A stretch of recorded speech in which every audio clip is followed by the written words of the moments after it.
Hello everyone. आज का हमारा टॉपिक है मृत शरीर संशोधन विधि या फिर प्रिजर्वेशन मेथड ऑफ कैडेवर। तो इसमें हम जो एंशियंट टाइम था उस टाइम पे कैसे जो मृत शरीर था उसका संरक्षण किया जाता था, उसको प्रिजर्व किया जाता था ताकि वो आगे पढ़ा जाए, मतलब डायसेक्शन करने के लिए क्या बॉडी में प्रेजेंट है। तो इसका वर्णन जो है सर्वप्रथम आचार्य सुश्रुत ने किया है। ठीक है, तो प्रिजर्वेशन ऑफ कैडेवर जो है वो उस टाइम पे कैसे किया जाता था उसका वर्णन आचार्य सुश्रुत ने शारीर स्थान का जो 5th अध्याय है वहां पे किया। तो उन्होंने ये श्लोक आपको याद होना चाहिए, याद नहीं होता तो हो जाएगा। अभी जो मैं आपको बताऊंगी एक एक करके पॉइंट्स जो है वो आपको ध्यान में रखने हैं। फर्स्ट, पहला पॉइंट आपको क्या रखना है, जो आप बॉडी प्रिजर्व कर रहे हो। अब आप सोचिए, बॉडी अगर आपको प्रिजर्व करनी है और प्रिजर्व करने के बाद उसका डाइसेक्शन करना है तो आपको क्या क्या चीजें चाहिए। रॉ मटेरियल क्या आपके लिए, पहले तो एक बॉडी होनी चाहिए। ठीक है, तो वो बॉडी के क्या क्या कैरेक्टरिस्टिक है वो आपको पता हो। दूसरा, एक प्रिजर्वेशन मटेरियल चाहिए जिसमें आप प्रिजर्व करोगे उसको। यहाँ पे जो है वो वाटर को लिया गया है, तो ये याद रखना है प्रिजर्वेशन मटेरियल कैसा होना चाहिए। ठीक है, थर्ड एक पॉइंट आपको याद क्या रखना है कि आप ये जो बॉडी प्रिजर्व कर रहे हो इसकी कुछ प्रिकॉशन आपको रखनी पड़ेंगी। बॉडी तो ठीक है, कैसी लेनी है कैसी नहीं लेनी है वो ध्यान रखना ही है, लेकिन कुछ प्रिकॉशंस बताई गई हैं। इस तरीके से अगर आप याद रखोगे तो आपको याद रहेगा ये प्रिकॉशंस। ठीक है, नेक्स्ट, एक्सटर्नल इन्वायरमेंट कैसा होना चाहिए, मतलब एक्सटर्नल इन्वायरमेंट को देख के आपको क्या क्या चीजों में ध्यान रखना है वो बताया गया है। नेक्स्ट, बाद में जब वो अच्छे से डाइसेक्शन करने लायक हो गई है, प्यूट्रिफिकेशन हो गया है जितना हमें चाहिए था, तब हम करते हैं डाइसेक्शन। ठीक है, ये पॉइंट्स अगर आपको याद है तो ये श्लोक बहुत अच्छे से आपको याद हो जाएगा। पहले हम बात करते हैं बॉडी के। बॉडी के करेक्टर कैसे होने चाहिए जो हम प्रिजर्वेशन के लिए ले रहे हैं। तो यहाँ क्या बोलते हैं आचार्य सुश्रुत, तस्मात समस्त गात्रम, मतलब गात्र का मतलब यहाँ पे अंगों से लिया गया, समस्त गात्रम यानी उसकी पूरी बॉडी होनी चाहिए, मतलब कोई भी अंग विहीन ना हो। जैसे कि अगर हाथ नहीं है पैर नहीं है तो ऐसी बॉडी को आपने क्या करना है, प्रिजर्व नहीं करना है। क्योंकि सपोज उसके एक हाथ नहीं है पैर नहीं है तो आप उसकी वो एनाटॉमी नहीं देख पाओगे, उस ऑर्गन को आप अच्छे से स्टडी नहीं कर पाओगे। इसीलिए आपको बॉडी एज अ होल लेनी है, कुछ भी अंग उसका मिसिंग ना हो। समस्त गात्रम, अविश्वोपहतम, अ वर्ड है ये। ठीक है, विष से उपहत नहीं है, मतलब पॉइजन से वो मरा नहीं होना चाहिए व्यक्ति, क्योंकि पॉइजन से मरा होगा तो जैसे जैसे पॉइजन होते हैं, कुछ जो है वो ब्रेन को इफेक्ट करते हैं, कुछ हार्ट को इफेक्ट करते हैं, तो उनके वो ऑर्गन क्या होंगे, डैमेज्ड हो जाएंगे। तो जो नॉर्मल एनाटॉमी है वो आपको नहीं पता चलेगी। तो विष से उपहत यानी विष से उसकी जो है वो डेथ नहीं हुई होनी चाहिए।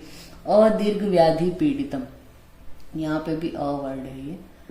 अदीर्घ व्याधि पीड़ित मतलब बहुत लॉन्ग टर्म किसी डिजीज से ना मरा हो। अभी आप बोलेंगे कि विष से भी नहीं मरा होना चाहिए, किसी बहुत लंबी बीमारी से नहीं, तो मरेगा कैसे वो, ऐसा नहीं है। व्याधि से पीड़ित हो तो मर सकता है, लेकिन अदीर्घ व्याधि पीड़ितम, क्योंकि लॉन्ग टर्म डिजीजेस जो होती हैं उसकी वजह से बॉडी में कुछ ना कुछ चेंजेस आ ही जाएंगे। ठीक है, जैसे हम बात करते हैं लेप्रोसी की। ठीक है, बहुत लॉन्ग टर्म डिजीज है, इतनी जल्दी ठीक नहीं होगी। तो लेप्रोसी की वजह से क्या है, स्किन की सेंसेशन, स्किन का स्ट्रक्चर बिल्कुल ही लॉस हो जाएगा, नर्व्स जो हैं वो डैमेज हो जाती हैं लॉन्ग टर्म में।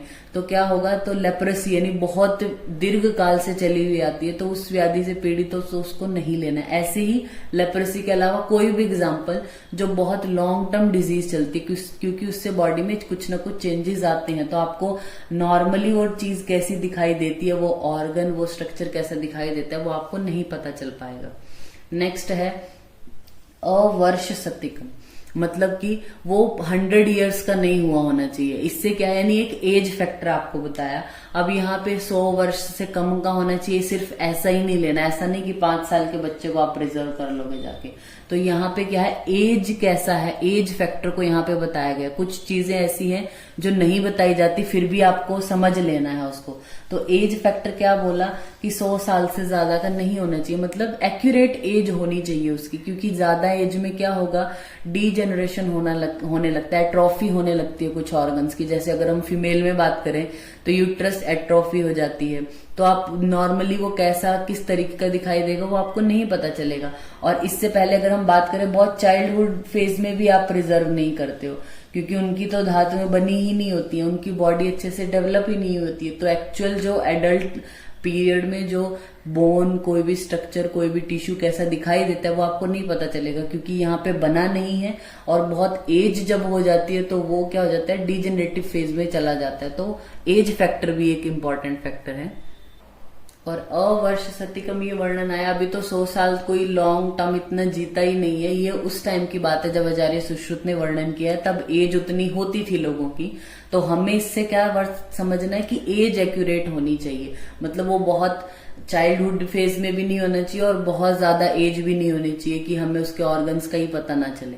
ठीक है, नेक्स्ट है निसृष्ट आंत्र पुरीशम, मतलब आंत्र है जो इंटेस्टाइन है उससे पुरीश जो मल है वो निकाल दिया गया हो जिसकी, या फिर उसके आंत्र में मल हो ही ना, क्योंकि अगर मल होगा तो वो पिट्रीफाइड हो जाएगा, बैक्टीरियल ग्रोथ होगी तो और चेंजेस आ जाएंगे, तो वो आपको नहीं समझ आएगा उतना। या फिर जो ड्यूरिंग डाइसेक्शन जब आप करोगे तो स्मेल आना, या फिर जो भी उससे रिलेटेड डिजीजेस फैल सकती हैं वो होने के चांसेस होते हैं। तो बॉडी से रिलेटेड उन्होंने ये 5 जो है वो कैरेक्टरिस्टिक आपको बता दी। कौन से? समस्त गात्रम, पूरी की पूरी बॉडी होनी चाहिए, कोई भी अंग विहीन ना हो, मतलब कोई बॉडी पार्ट मिसिंग ना हो उसका। अविशोपहतम, अदीर्घ व्याधि पीड़ितम, अवर्षतिकम और निसृष्ट आंत्र पुरीशम। इस तरीके से याद करोगे, मतलब एज अ होल देखते हो तो बहुत बड़ा श्लोक लगता है। ये पॉइंट्स याद रखो, ये 5 पॉइंट्स हमने देखे इसमें। फिर आता है प्रिजर्वेशन मटेरियल, जिसमें हम प्रिजर्व कर रहे हैं ऐसे लिक्विड में, उसके क्या गुण होने चाहिए? पुरुषम, ऐसा पुरुष, अवहंत्यम अपगयम, मतलब वहन यानी बहुत तेज चलने वाला, अपगयम मतलब वो जो पानी है वो बहुत तेज चलने वाला नहीं होना चाहिए जिसमें हम प्रिजर्व करने के लिए डाल रहे हैं। ठीक है, नॉर्मली स्लो स्ट्रीम जिसकी हो ऐसा पानी होना है, बिल्कुल रुका हुआ हो तो भी नहीं होगा। स्लो स्ट्रीम मतलब जैसे क्रॉस होता रहे बस पानी, ऐसे बहुत तेज चलने वाला नहीं होना चाहिए। ठीक है, उसकी बात की गई है। फिर प्रिकॉशन क्या रखने हैं हमने बॉडी के साथ साथ? बॉडी तो हमने देख ली, ऐसी बॉडी आप लेके भी आ गए, लेकिन ये प्रिकॉशन नहीं रखे तो भी वो प्रिजर्व नहीं हो पाएगी, तो भी उसका फायदा नहीं होगा कुछ। तो वो प्रिकॉशंस क्या है? निबद्ध पंजरस्थम, मतलब एक आपको क्या करना है, ये बॉडी है अगर जिसको आप प्रिजर्व करने वाले हो, सपोज ये बॉडी को आप प्रिजर्व कर रहे हो, तो ऐसे ही पानी में डाल दोगे तो जो पानी में रहने वाले जो भी एनिमल्स हैं वो क्या करेंगे, उसको जो जल में रहते हैं वो खा जाएंगे। तो आपको क्या करना है, उसको एक केज में जो ओपन होना चाहिए, मतलब ऐसे आपने देखे ना जेल में जैसे कैसा होता है वो लाइन्स, और वो इस तरीके का एक अच्छे से आपने केज जैसा बनाना है जिसमें इस बॉडी को प्रिजर्व करना है, डाल देना है। और ऐसे ही नहीं डाल देना, वो कैसे करना है? मुंज वल्कल कुश क्षण आदि नाम अन्य तमेन वेष्टितम अंग प्रत्यंग, इसके जो अंग प्रत्यंग है उसको रैप कर देना है। रैप करने का जो मटेरियल है वो भी वर्णन किया है। आदि नाम मतलब इसके अलावा भी ले सकते हो पर ये लेने हैं। तो यहाँ ये बताने का मतलब क्या है, उनका जो मुंज है, वल्कल है, कुश क्षण आदि, इनकी एंटीबैक्टीरियल प्रॉपर्टी है, यानी कुछ तो इनका गुण भी बॉडी में आएगा ना, तो ऐसी जो उसको खराब होने से बचाएंगे ऐसे द्रव्य आपने यूज करने हैं। और क्या होगा, जैसे कि पिंजरा बनाया है आपने, तो जो ये डेड बॉडी है इसका हाथ भी निकल सकता है यहाँ से बाहर, पैर भी निकल सकता है, तो जो भी जलीय जीव होंगे वो उसको खा सकते हैं। तो आपने उसको रैप कर दिया, एक प्रॉपर एक वो बना दिया, इसको अच्छे से रैप कर दिया, तो कोई भी अंग बाहर नहीं निकलेगा। अब ये बीच में सेंट्रली प्लेस्ड है और ये केज में डाल दिया आपने। ठीक है, फिर एक्सटर्नल एनवायरनमेंट कैसा किया? अप्रकाश देशे कोथियत, अप्रकाश देशे जहां पे प्रकाश ना हो। प्रकाश ना हो इसका मतलब ऐसा तो नहीं है ना कि दिन नहीं होगा तो मतलब सवेरा नहीं हो रहा है ऐसी जगह पे डालो, इसका मतलब ऐसा बिल्कुल नहीं है। अप्रकाश देशे मतलब जहां पे थोड़ा डार्क प्लेस हो, जहां पे लोगों की रीच ना हो ज्यादा, जहां पे ज्यादा लोग जाते ना हो। ठीक है, वो भी क्योंकि बीमारी नहीं फैलेगी।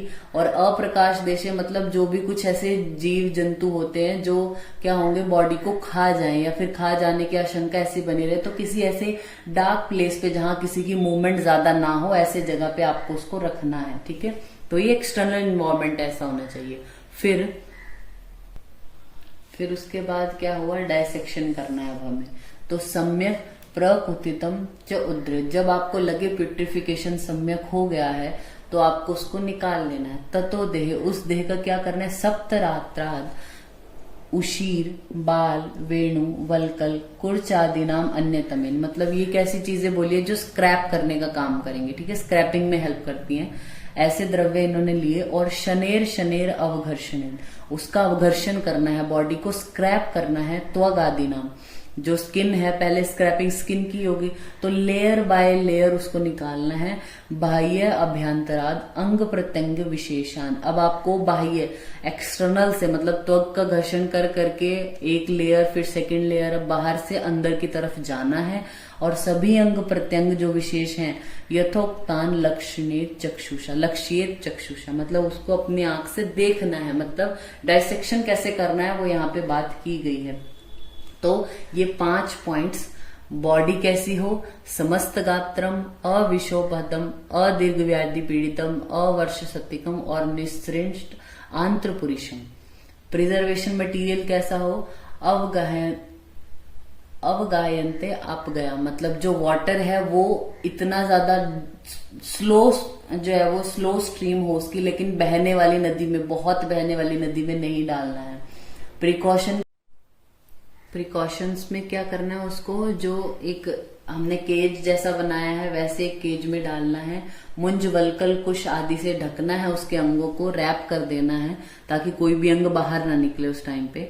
और एक्सटर्नल इन्वायरमेंट कैसा होना चाहिए, उसको याद रखने के लिए आप एक स्टोरी टाइप याद रखो कि एक जैसे कुछ ऐसे घर बने हुए हैं, नदी है यहाँ पे, ठीक है, तो ऐसी जगह पे उसको आपने प्रिजर्वेशन के लिए डालना है उस बॉडी को, जहां पे बहुत ज्यादा लोग जाते ना हो, क्योंकि लोग जाएंगे तो पहला तो है कि अगर वो डेड है तो डिजीज फैलने के भी चांसेस होते हैं, दूसरा वो देख के डर भी सकते हैं उस चीज को। या फिर अगर हम एनिमल्स की बात करें जो दूसरों को खा रहे हैं, तो वो उनको अगर उनकी रीच में आ गया तो वो खा भी जाएंगे इसको। जल में रहने वाला तो खाएंगे ही, लेकिन जो जंगल और ऐसी जगह पे रहते हैं वो भी खाएंगे। तो ऐसा एरिया जो इन सबकी आउट ऑफ रीच हो, ऐसी जगह पे करना है उसको जो प्रिजर्व है, इसीलिए यहाँ पे वर्ड आया अप्रकाश देशे। देन फिर एक्सटर्नल इन्वायरमेंट बता दिया कि अप्रकाश देशे को थी। फिर डायसेक्शन कैसे करना है वो बता दिया कि जैसे ही वो जो पेट्रिफिकेशन है आपको जितना चाहिए वो हो गया है, फिर उसको क्या करना है, उशीर बाल वेणु आदि से जो है वो घर्षण करके त्वचा से स्टार्ट करना है, मतलब बाह्य से लेकर अभ्यंतर तक जो भी अंग प्रत्यंग विशेष हैं उनको अपने चक्षु से देखना है। तो ये बात की गई है जो प्रिजर्वेशन है कैडेवर का, वो एंशियंट टाइम का, जो आचार्य सुश्रुत ने सबसे पहले वर्णन किया है। इसी के आधार पे उन्होंने डायसेक्शन करके ही अंग कितने, प्रत्यंग कितने, कोष्ठ कितने, त्वचाएं कितनी, उनका वर्णन यहाँ पे किया हुआ है। Thank you.